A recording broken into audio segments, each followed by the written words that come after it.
You're listening to Behind the Mask, written by Nicole Banks, narrated by Angelina Rocca. Author's note: this story contains dark elements. There are no morally gray characters, no anti-heroes or heroes here. There are only villains in this world. Both the FMC and MC are serial killers in their own right.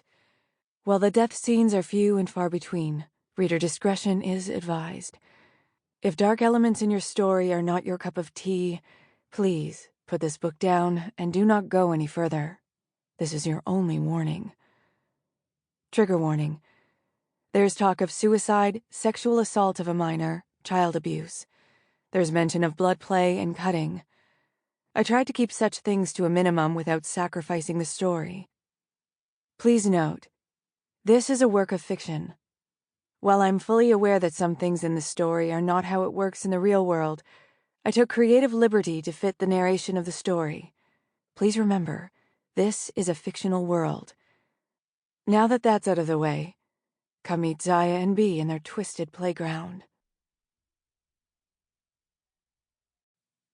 Chapter 1.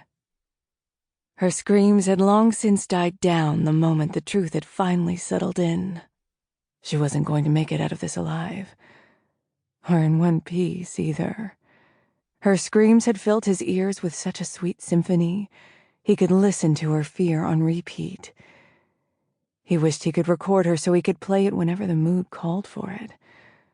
He looked down at her face, her eyes wide with terror, as the last of her breath rattled around in her body. Still desperate to hold on even when everything urged her to let go. Her face was blotchy. Tears had soaked her skin, and he leaned down, letting his tongue taste her silent pleas. She begged for forgiveness to sins she didn't believe she committed. She begged for her life.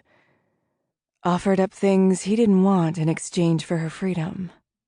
She didn't understand. How could she? She didn't know the death that was waiting for her was her freedom. Freedom from the life she was living and from his touch. Once her stubborn heart stopped beating, he would let her go. Her soul could do what it wanted. He only needed her body now.